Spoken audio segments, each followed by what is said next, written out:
Life insurance સ્પેસની કંપની HDFC life અહીંયા જે ફોકસમાં છે, નેગેટિવ રિએક્શન કાઉન્ટર બતાવી રહ્યું છે. Q4ના નંબર્સ અહીંયાથી થોડા નબળા આવ્યા છે, એને લીધે દબાણ બનતું દેખાઈ રહ્યું છે. ચોથા ત્રિમાસિકમાં નબળા પરિણામ આવ્યા છે. જ્યાં ન્યૂ પ્રીમિયમ ઇન્કમની વાત કરી લઈએ તો 9%નો વધારો તો આપણે જોઈ રહ્યા છે, પણ value of new business almost 8%થી વધુ આપણને ઘટતા જોવા મળ્યા છે. માર્જિનમાં પણ થોડું ઘણું દબાણ આપણને આવતું દેખાઈ રહ્યું છે.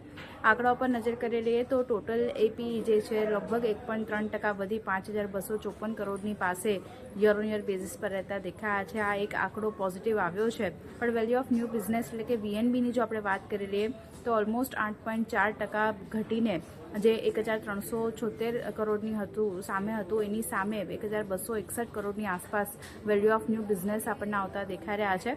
હવે value of new business margin એટલે કે VNB માર્જિનની વાત કરી લઈએ તો જે 26.50% પર હતા ત્યાંથી ઘટી 24%ની આસપાસ રહેતા દેખાયા છે યર ઓન યર બેઝિસ પર. એટલે VNB માર્જિન ખાસા એવા ઘટતા આપણને જોવા મળ્યા છે અને આ નબળા પરિણામના લીધે જ સ્ટોકમાં એક નેગેટિવ રિએક્શન આપણને આજના દિવસે બનતું દેખાઈ રહ્યું છે.